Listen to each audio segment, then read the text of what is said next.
So what's on your mind for tonight? There isn't a destination called digital distribution. Okay. And I think it, for people to get to living in a society of using the words that you and I have set aside as special words, like enough is enough, and sustainability, and all those other words. They have to, this whole process, and I can't see how somebody can start a business and learn and knowing that it's going to lead to something that is personal and quantitative as an individual, as opposed to an enterprise. And so I keep coming back, and this little 400 word that I wrote just now, it has to start with the development of the individual. I can't see it, because it's about authenticity. It's about wanting to share things with other people, wanting to help other people, so the business, each individual business will turn out differently based on the owner's spirituality. Okay. And if we're going to leave that word out, okay, there's a lot that in that last thing I sent you, where I left out the word spirituality on purpose to see if we could, and we can. But you and I think we tend to gel a bit better with talking about the word spirituality.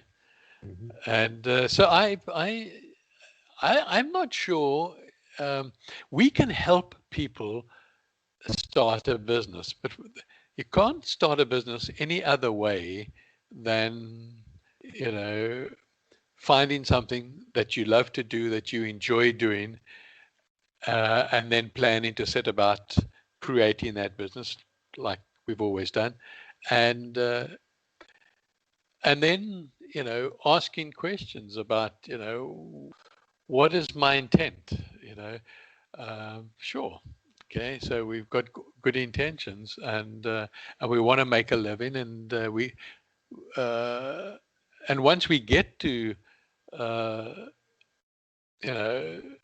enough is enough, then that's when our morality is going to be put into question. Okay. Now, yesterday I had an interesting chat. Somebody who wants me to write a book for him, but he hasn't given me the order yet. Okay, so I haven't got the order. But in his brief, he says, and I quote him, "I live a legacy." And I assumed he had misspelt it. Okay, I thought he says, I want to leave a legacy, but he didn't. I Googled it, and live a legacy. In other words, live now how you want the future to be. That's right. Okay. And I thought, well, that's another way of saying some of the things that we are saying. And so, yeah, that's where I'm at the moment. I'm wondering whether, we could certainly help people start businesses, but I think it's about giving them all the questions, or letting them run through the questions, and to find out whether they're authentic for themselves, not for us, for themselves. Okay. So yeah, what's your take on that? Yeah, I'm of a similar view. I think some of those issues that you touch on are pretty central to what we've been discussing. Because as you rightly say, like, I mean, even if you just use the the idea of spirituality. You know, I mean, some people think being spiritual is, you know, you want to please God, or you want to, you know, act in a certain way which they see as being in accordance with, you know, spiritual endeavor. Whereas, in my view, you know, spirituality is not what you do; it's who you are. Yes. You know, it's a completely different context. You know, so people can sort of say, "Oh, well, you know, I don't drink and I don't this, I don't that, therefore I am." I say, "Well, no, that's not the case. I mean, they're just decisions about, you know, health or lifestyle or whatever." Whereas, you know, being spiritual is, rather than, you know, acting in a spiritual way, is a completely different mindset. You know, like, because what it comes to mind for me, in fact, I was sort of thinking about it early this morning, you know, when, you know, if you sort of said, oh, you know, well, who do you admire, you know, as a spiritual icon? You know, well, I could say, you know, well, I admire the Christ, and I admire Buddha, and I admire Krishna, and I admire Shiva, and I admire, you know, Muhammad, not for their teachings, because, you know, the teachings are one thing, you know, that's, you know, about what they've said, you know. But if you would look at their lives, you say, well, their lives by many earthly standards have been abject failures. You know, they've been riddled with violence and suffering and betrayal, and, you know, you name it, they've endured it. So the spiritual context that you admire is their devotion. You know, they're devoted no matter what.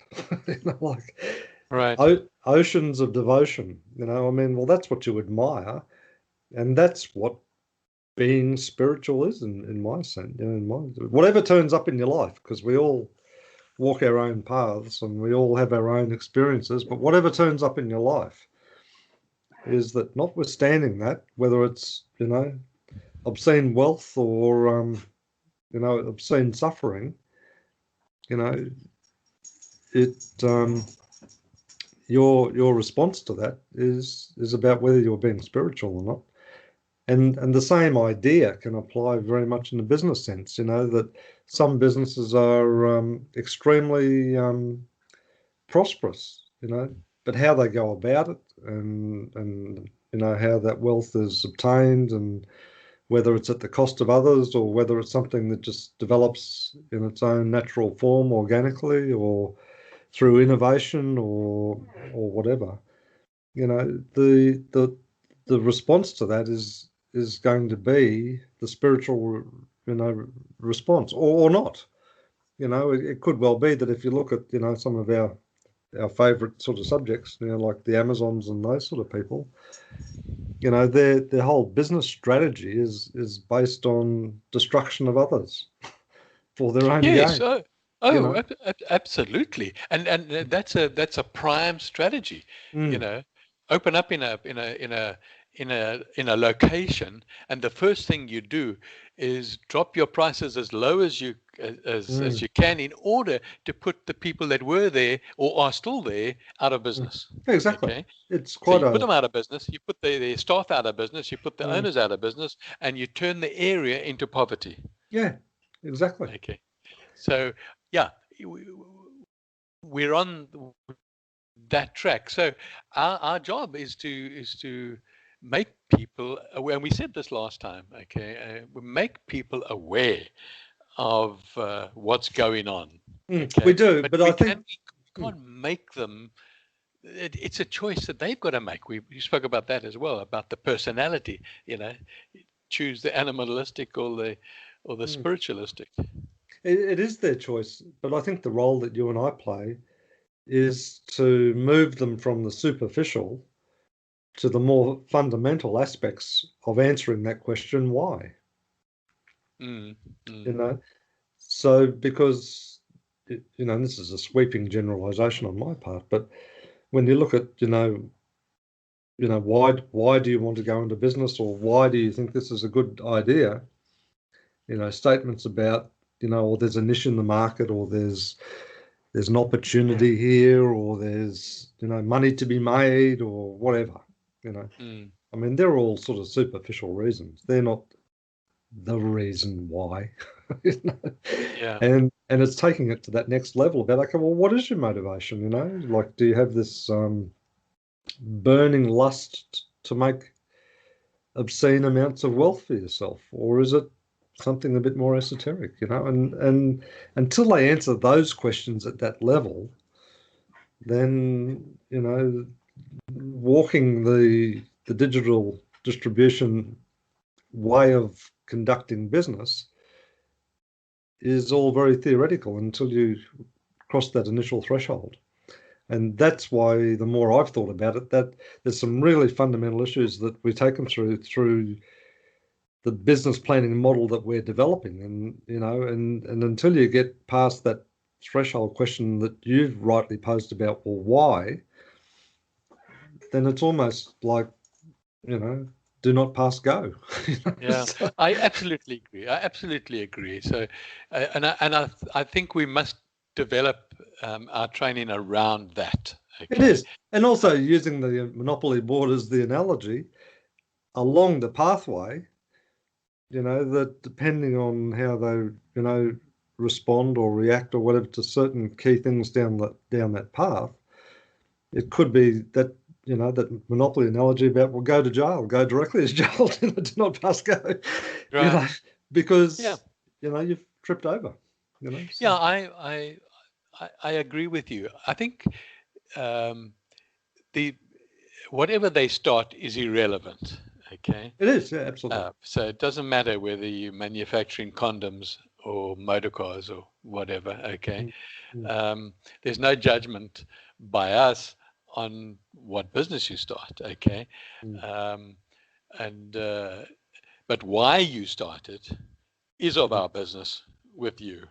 Okay. That's right. And I think that's an area that we need to flesh out a bit more by way of increasing people's understanding, because if you go back and look at that original chart that we developed around, the big shifts in business, like through the artisan age into the industrial age to the digital industrial age to the next big shift, I think that we need to sort of dig a little deeper into those things. Yes, we know there are some historical facts around why things happen, but I think we need to go down another layer, because it's quite clear, well, to me anyway, that when you look at those big shifts, when they move the purpose from subsistence to extraction, extraction of value, and then destruction of value. Well, I mean, there's some, from a personality perspective, there's some fairly sharp decisions being made at that level, in my view. Yeah, I agree, and I don't know how far or how deeper you want to go into it, because if one goes back to those first years you were talking about, 1300s or whenever, okay, and you had a situation where, let's say always going back 6,000 years through to today, you have a situation where there are the lords, the kings, the rulers, okay, and around about that 1300 or wherever, I'm not sure if it's still in my pending writing or whether I've actually put it in the article before last, but there were, when you had these landlords that traded around the world, and they had peasants working on their farms, and they were the masses, okay, and what happened was that these peasants started setting up bazaars, okay, and then they started trading with each other, okay. So the shoemaker would trade his shoes, and and the old story, and then the Lord saw this, okay, and because they were able to write into law anything they wanted to. They wrote into law that you needed a license to practice shoemaking. Okay, and so the shoemaker now had to go and make for somebody, work for somebody who got the license. Okay, and now that concept hasn't changed at all. Okay, it's just got a lot worse. Okay, so it's always been that the few powerful ones, through different reasons that they were in power, okay, right the way through to now, where power is well, distribution, industrialization type of distribution, that has created an immense wealth. And the concept is still the same as the landlord and the peasant still taking wealth out away from the peasants. Okay, so the mass majority in the world today have the wealth extracted out of the business and put into vaults. Okay, or put into the stock market. That's worse than a vault. Okay, put into the shareholders, and it's a type of vault where money produces money and there's no labor involved, and it's so people get richer and richer, or they get poorer and poorer, and there's no human effort. So for me, if we dig in deeper, that's deep enough. That is a reality. That is what it is. And now people start out, and there's a really good chance, not that they will fail. They will never fail with our support. But the fact that that there's going to be another Amazon or another Walmart or whatever, McDonald's, that will come and set up next door to you in your area, and you won't be able to survive. Okay, because you're offering a legitimate price, legitimate after-sales service, and you get in the community involved, and you stick with your employees when things are tough, and that's all part of the strategy of digital distributionism. So yeah, I think for me, you don't have to go any deeper than that. Okay, I think we've got to work with that. Okay, and how we work with that, remains a mystery still, or it evades us, or me anyway. But that's where I think the depth is there. It's the concept has always been there, and people have tried to break away from the concept, and unsuccessfully, because the power people just either write it into law or take them out of the picture. And I think that part of the power shift, which is a very difficult thing to do at that level, but the power shift in many respects is almost a byproduct of their own greed. And I think that's the opportunity, because when you had the rule of kings and queens and the feudal lords and those types, as you say, they had the armies, so that if you didn't comply, they'd just come and kill you. Off with your head, or you find yourself hanging upside down in a dungeon somewhere, off the wall. So compliance, was something that the powerful, could do. But if you just sort of park the power lords, to one side a little bit, if the bazaar was to be given its own life, continue its own life, then in its natural sense, it was all about creating shared prosperity. Because that's what actually was happening naturally. The beneficiaries were everyone who participated in that process. But then as we've moved on through the industrial age, where governments became powerful because of central currencies and control and taxation and all those sort of things, they could still make life difficult for you. I mean, they wouldn't necessarily kill you, but they could lock you up for a long period of time and fine you and bankrupt you and all of those sort of things, publicly disgrace you and all that sort of stuff. But as we've moved into the digital age, like borders have become less relevant, and corporations have got more power than governments. But unless these, the Amazons of the world, or these, without name like these massive corporations are going to swing around and start conducting their own business within the communities in which they operate in the same way that the feudal lords did, is that if you didn't comply, we would come and kill you. Well, then the challenge that they've got is that if within the community, the majority of people sort of say, I know they're a lot cheaper than this business here, but I just choose not to do it. And if you don't do it, there will be the way those businesses operate, it will only be a matter of time before they say, oh, well, it's not worth our while hanging around here, we're out of here, So the power actually rests with the collective, but as we know, we don't have a very good track record when it comes to, one of like these Walmarts or whoever setting up in these, regional areas, dropping their pants on the prices to sell stuff at a loss. People just know that it's going to have a cost at some point, but they just choose to go and support it anyway, so.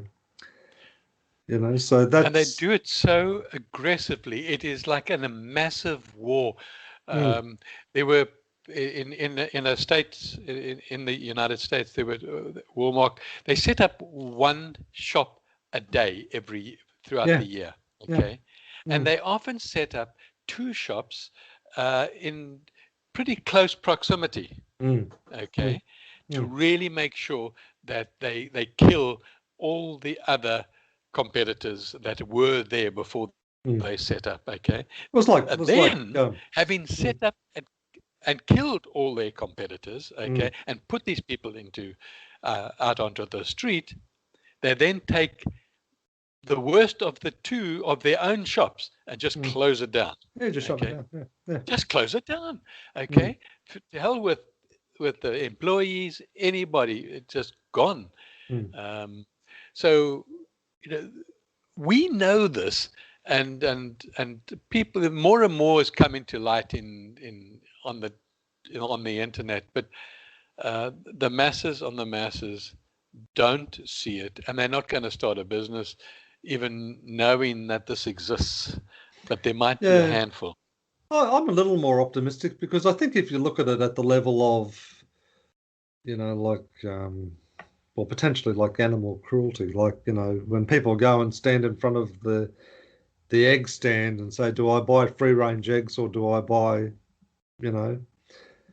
farm, this production eggs, where they're just in cages and stuff. I think people are starting to make some more conscious decisions on that.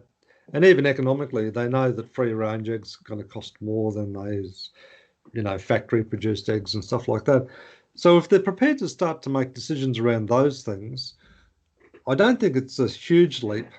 It's a leap, but I don't think it's a huge leap for them to make more conscious decisions around what are the sort of businesses I want to support, because what's best for my community, Yeah, but what gets in the way of that, of what you've just said, is that, I agree with you, and I'm one of those who also buy free range eggs. Okay, until you read the definition in our in your country. Oh, exactly. Yeah. Okay, it just means that as long as they have 1 minute a day, scratching in some dirt, that's free range. Okay, so now you've been fooled, and you're buying free range, and it's a lie. It's just a corporate lie. That's right. But yes, but now you get despondent. Okay, so that thinking, how far does it go? It has no limits.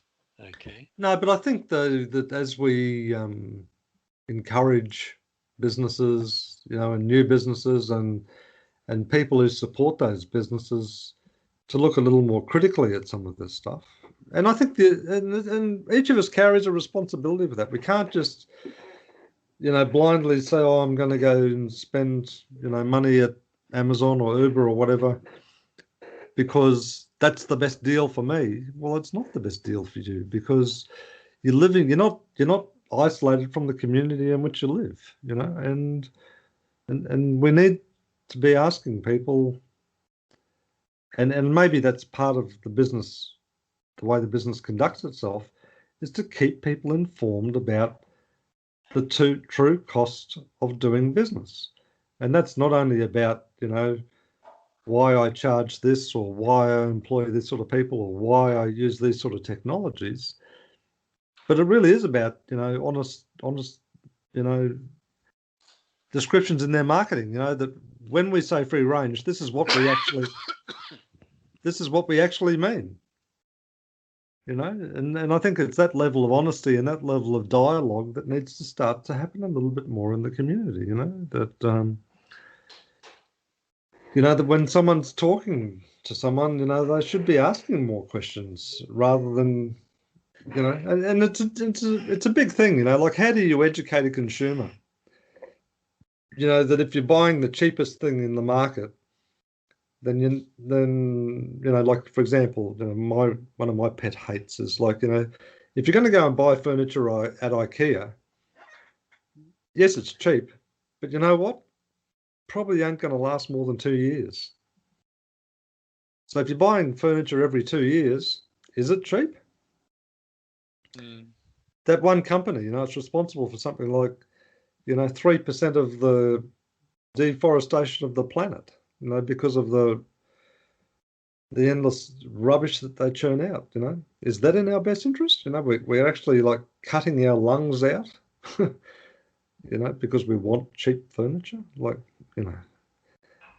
and I think it's that sort of honesty that we need to encourage, dialogue in the community. And I guess the question that, for you and I is that through this business planning process, is that something that we should be weaving into it? Like, how do you engage with your community, and how do you have a dialogue with your community, and a transparency perhaps with your community, which says this is what we stand for and this is actually what we do, and this is why support of our businesses is worthwhile. Yeah, but the last purchase that I did was 2 books. Okay, and so you look for the cheapest price for the identical book. Okay, and whoever has that price, so be it. Okay, are you going to pay a higher price to somebody for what reason? It's the exact same book, and it was printed in probably the same factory or print shop. I don't know. What do you know? For what reason would you buy the same book at $10 more than, which was like the price difference for this? Well, I think it's all on a graduated scale, isn't it? I mean, if you buy a product because it's cheap, but run the risk of getting cancer out of continued use of it, then that might sway your decision about whether the low price is worthy or not. But at a more subtle level, the book is cheaper on Amazon, so should I just buy it there? Well, I don't know. Is Amazon a form of cancer to our community? So, and I think it's that level of awareness that we need to start asking ourselves when we're making these purchase decisions, because if it's just going to be on, I want this book and where's the cheapest place I can get it, well, we know that decision could have some big implications. Yeah, I agree. It's a tough one, though. It's a tough one, because if I haven't got a lot of dollars in my pocket, sometimes those economic rationalizations at the point in time. But it's sort of funny now, because, like, I mean, I've had these conversations with other people even in the last couple of weeks, and it's a little theoretical, but in many respects it's also practical, because it is about how I choose to make purchases. Like, for example, like with my woodworking tools and equipment, my own personal philosophy is I don't look for cheapest. I look at buying the best that I can afford, which is a different context than buying the cheapest, because there's always stuff out there going to be cheaper. But the fact of the matter is I'll either break in a very short time, or my skill level will develop past the capability of that equipment. And therefore it's a false economy, because if I find myself having to replace it for whatever reason in 12 months' time, then it was really a poor purchase decision. Yeah, but I think any skills artisan would do that. They would want the best equipment that they possibly can afford. Yeah, but I mean, wouldn't you say the same thing would apply, like even to like when you're buying a car? You want to get the best possible you can afford, wouldn't you? Yeah, but each of those car manufacturers, have a history, and so one's got to look at. Do you look at that, or do you just look at what I can afford? Okay. I think it goes back to what we said last time and the beginning of this conversation. It's about consciousness, and we buy organic wherever we can. Okay, and we have our reasons for buying organic. Okay? I think the tricky thing though there is, Michael, is that, and I sort of, and I'm a sample of one, but I look at some of these businesses and I've become a bit of a social observer, and I look at how they advertise themselves on TV and the statements that they make, and I look at the inauthenticity of their marketing statements in many respects, because that's where they tend to fall. And they're making these statements not because it's what they believe or what they stand for. It's just an unadulterated business strategy to try and get money out of your pocket. For sure. And I'll say it, and I'll say that I'm this, and I'll say that I'm that, but my actions, when it comes down to it, do not match my marketing message. And I think that a lot of people get very disillusioned with that.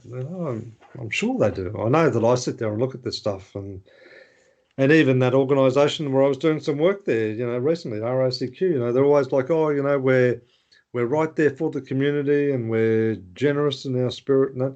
I mean, they're basically a financial services organisation these days, and it's bullshit. It's a marketing and a business strategy.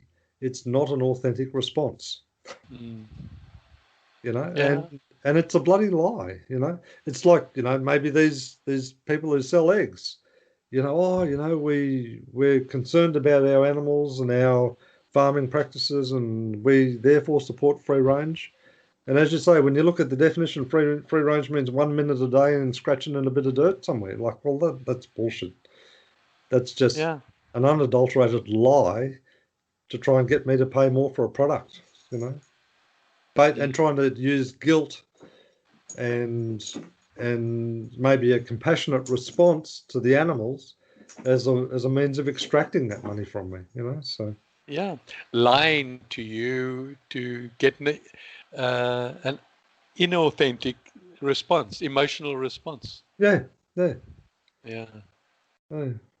So there's some big challenges there, but I think, that unless we walk up to these challenges and have open conversations with people as they explore digital distribution as a model for their own business ideas, then I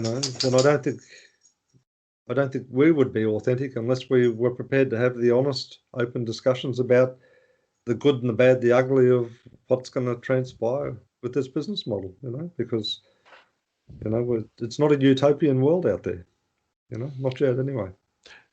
But back to the beginning, does one look at the beginning before you even think about a business, about the final destination? I say no. You don't. Okay. Well, I don't think we can predict what the destination is going to be. I mean, we can. Well, I'm talking about digital distributionism. Okay. I Yeah, don't because think. you're right. It's not a destination. It's a way of being. It's not a destination, So Yeah, but some of my writing is sort of implied it is in a way a destination. It's an alternative to consumerism. I mean, isn't that one of the big lies of a lot of traditional religions? That the promise is that if you do this, you'll end up in heaven. Yeah, of course, because it's after death. So and it is a big lie. Okay. Yeah, there's no Okay. returns policy Sorry. after you die. Um, There's no returns policy after you die, is there? So, yeah. well, not that we know of, anyway. Well, we do know of. There is. Yeah. Yeah. So I guess where I'm at then, in terms of, with that discussion and some of the points we touched on, for me, I see my to-do things is I just want to sort of start to flesh out a little bit more of the why behind some of the steps through that business model. Now, I think that there's probably a bit more work we need to do up front around the whys. And the honesty of the question is this for you? Because it won't be for lots of people. Yeah, I still think I agree with you, but we I think there's still stuff that needs to come out of the bush, and I think it's more about, like, there are little stages, there are little concepts there. You want to start a business, that's great. Okay, as I said at the beginning of this conversation, so we go through all the things, and you say, fine, now you got to find funding. Okay, now this is where we can come in and offer options. There's traditional funding, and there's crowd economy, and putting people together who have similar wanting to live a legacy. Okay, and it's a pretty powerful term, isn't it? It is. It absolutely is. And I started writing about it. I found the definition and I started writing. And I thought I really, it makes some sense there. There's something that connects with digital distributism, and like a really good practical example of living a legacy, and it's like from an ancient scripture. But the person who goes and plants trees, they're living a legacy, because the shade that those trees will cast in the future, the person who plants the trees won't be around to enjoy it. So they're living a legacy. Yeah. What this guy that once was asking me to write a book for him, or he says possibly a number of books, but a lot of them say that, is that he wants to, he's committed to himself that whatever ebooks he writes, his strength is marketing and publishing. He's going to give 100% of the take to charity. Okay, where there's a need today, now. Is that a good idea? Say again? Is that a good idea? Well, I don't know where he falls in at the moment as far as wealth is concerned. I have no idea. Okay. He could be an elderly person who's very wealthy. He could be a person who's dying. I don't know anything about him. Okay. But, if he's, dying of something and he wants to, or he has passions, If that's his wish, yeah, sure. I'm not a great one for these big communities that take your money to distribute it elsewhere. No, well, I don't think charities have done themselves a lot of service over the years either, because how many times do you see them, that, well, you look at the Salvation Army, I mean, and they're sort of charitable businesses. The guy who heads up their business units is paid over $1 million a year. Well, like, Yeah. really? Where's enough? Yeah, that's right. That's right.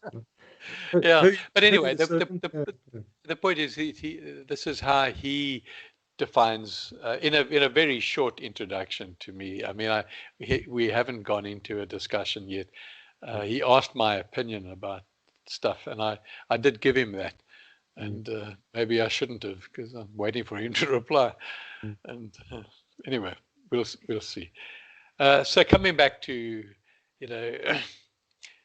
fleshing out, yeah, I think small little, we're in the business of starting a business. That's so sure. We can have it. You and I can really, from our experience, help people start a business. Okay. That's right. But it's about starting the business, which is going to be a way of life, really, isn't it? Yes, but that can be part of the beginning. You see. Yeah. No, that can be right. part of the beginning. So, and that can be our point of difference. Yeah. Is just that. Okay. And I think that's what needs to be fleshed out, in my opinion. Okay, is let's go back. We're going to start a business. Okay, now why this? Okay, Yeah. Yeah. Not why we're starting a business. That's only one of the whys. Okay, Yeah, that's but right. why all the way along? Why are you going to want to raise funds? Yeah, what's the legacy you want to live? Yeah, exactly right. Yeah, what's the legacy you want to live? Yeah, not leave. No, well, that's what I said. I said live. Yeah, yeah. Yeah. Oh, okay. Yeah. So I think I'm going to focus on that in the next week. I think that would be really good. Yeah, I look forward to that. Yeah. So let's see how that goes, and you focus on fleshing it out. Yep, that sounds good. And that's like even more reinforced my view about the development of your community and how you want to interact with the community, and how you want to live your values and how you develop those values, and how that's going to translate into how you see that overflows into the community that you're operating in and supporting, and all of that sort of thing. So I think they're really powerful issues which deserve our time and attention, I think. But you must write it down, okay? And sounds like a good idea. Why didn't you think of that? Okay. Very good. Okay.